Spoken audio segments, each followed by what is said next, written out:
ये किसने कहा आपसे आंधी के साथ हूं, ये किसने कहा आपसे आंधी के साथ हूं, मैं गोडसे के दौर में गांधी के साथ हूं। इस राष्ट्रीय अधिवेशन में पूरे भारत के एक एक छोर से, एक एक राज्य से आए हुए कांग्रेस पार्टी के जो तमाम सदस्य यहां पर उपस्थित हैं, मैं आपकी ऊर्जा को सलाम करता हूं और मैं आज जो प्रस्ताव पेश हुआ है उस पर बात करने के लिए आपके बीच में खड़ा हूं। एक ऐसा मुश्किल दौर है जब सत्ता में बैठे हुए सत्ताधीशों ने नफरत को अपना परमानेंट हथियार बना लिया हो। ऐसे समय में कांग्रेस पार्टी देश के हर कोने में जा करके मोहब्बत की बात कर रही है, प्यार की बात कर रही है और इस जो कार्यक्रम का नाम है वो न्याय पथ है। न्याय पथ यानी कि इंसाफ का रास्ता, और उस इंसाफ के रास्ते पर अपने अतीत की विरासत को संभाल करके, संजो करके लेके चलता हुआ एक ऐसा न्याय का योद्धा जिसका नाम राहुल गांधी है, जो हम सब के लिए प्रेरणा का स्रोत है। मैं गुजरात में खड़ा हूं, जो महात्मा गांधी का गुजरात है, जो सरदार वल्लभ भाई पटेल का गुजरात है। तो मैं इस गुजरात में खड़ा होकर के अपने अतीत और अपने वर्तमान को मिलाता हूं तो मैं ये महसूस करता हूं और फख्र से सोचता हूं कि मैं वो हूं, मैं कांग्रेस का अदना सा एक वो सिपाही हूं जिसकी जड़ें जाकर के महात्मा गांधी से मिलती हैं और जिसके कदम जाकर के राहुल गांधी से मिलते हैं। मैं सौभाग्यशाली हूं कि मैं कांग्रेस पार्टी का एक अदना सा सिपाही हूं।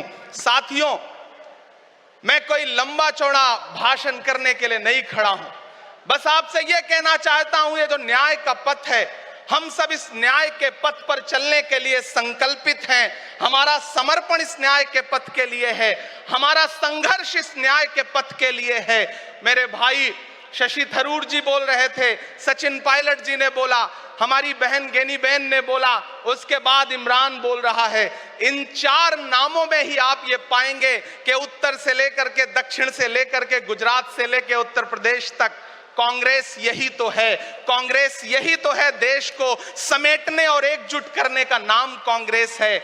मुझे याद है कि जब कन्याकुमारी के साहिल पर खड़े होकर के, समंदर के साहिल पर खड़े होकर के हमारे नेता राहुल गांधी जी ने कहा था कि मैं 4000 किलोमीटर चलूंगा, एक नारा लगाऊंगा, नफरत छोड़ो भारत जोड़ो। हम सारे लोग उनके कंधे से कंधा मिला करके, उनके कदम से कदम मिला करके 4000 किलोमीटर चलते रहे। मैंने देखे हैं राहुल गांधी जी के पांव के छाले, मैंने देखा है उनका बहता हुआ पसीना। लेकिन हम आपसे पूछना चाहते हैं और इस स्टेज पर मौजूद कांग्रेस पार्टी के अपने तमाम वरिष्ठ नेताओं से भी यह निवेदन करना चाहते हैं कि जिस पथ पर, जिस इंसाफ के रास्ते पर राहुल गांधी इस मुश्किल वक्त में निकले हैं, हम उस लड़ाई में किस तरह से, कितने जोश के साथ राहुल गांधी जी के साथ खड़े हैं, यही तय करेगा। राहुल जी ने कहा है कि अगला निशाना, अगली जीत, अगला राज्य जहां कांग्रेस पार्टी जीतेगी वो गुजरात होगा। तो याद रखिए कि हार तब होती है जब ठान लिया जाता है,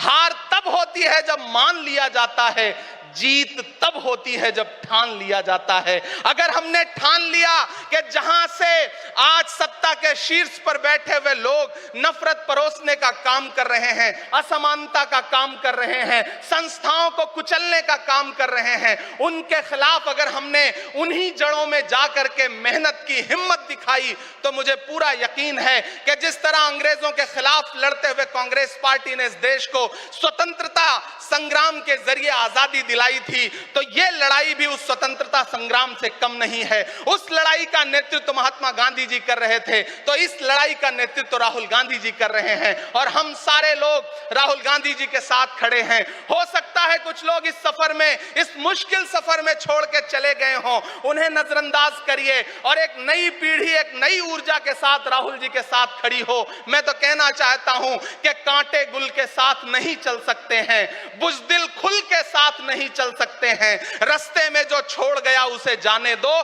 सब राहुल के साथ नहीं चल सकते हैं। आप सारे लोग, हम सारे लोग और इस देश के लाखों लाख करोड़ों करोड़ लोग राहुल गांधी जी के साथ खड़े हैं। और यहां खड़ा होकर के इस देश के पिछड़ों को, आदिवासियों को, दलितों को, अल्पसंख्यकों को मैं सबको भरोसा दिलाते हुए इतना कहना चाहता हूं कि मेरे भाई, कांग्रेस ही है जो आपकी असली लड़ाई लड़ रही है। मुझे वो दिन याद है कि यह सरकार जब एक बिल लेकर के आई तो रात के 3 बजे भी आदरणीय सोनिया गांधी जी राज्यसभा में मौजूद थी इस देश के लिए, इस संविधान के लिए लड़ाई लड़ने के लिए। और राहुल गांधी जी भी लोकसभा में मौजूद थे उससे एक दिन पहले।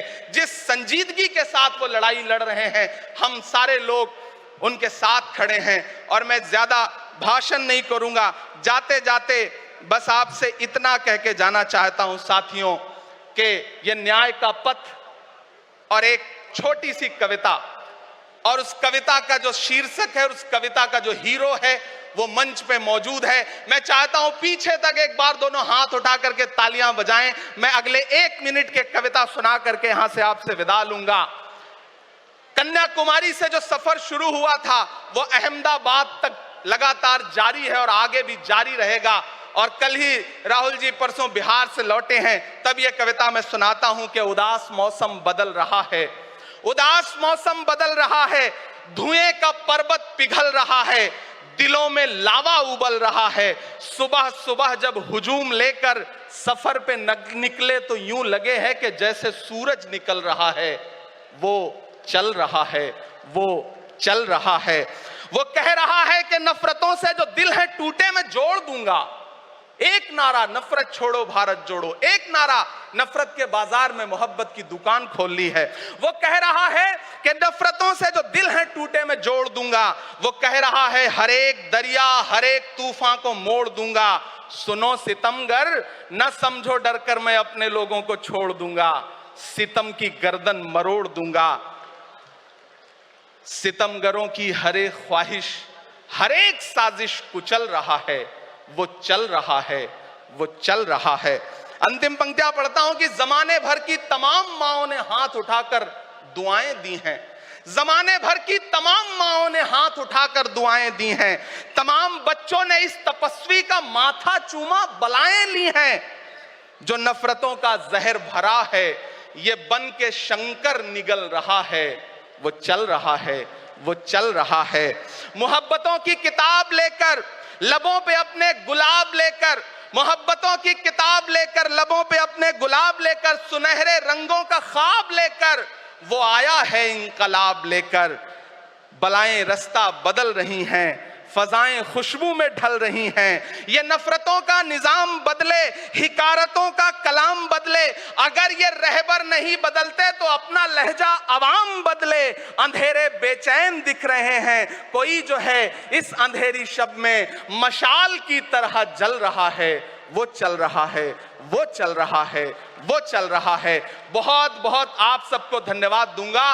साथियों, आपने जिस जिंदा दिली से सुना उसके लिए आपका बहुत आभार। न हम सफर न किसी हमनशी से निकलेगा, हमारे पांव का कांटा हम ही से निकलेगा। वतन की रेत मुझे एड़ियां रगड़ने दे, मुझे यकीन है पानी यहीं से निकलेगा। बहुत बहुत शुक्रिया।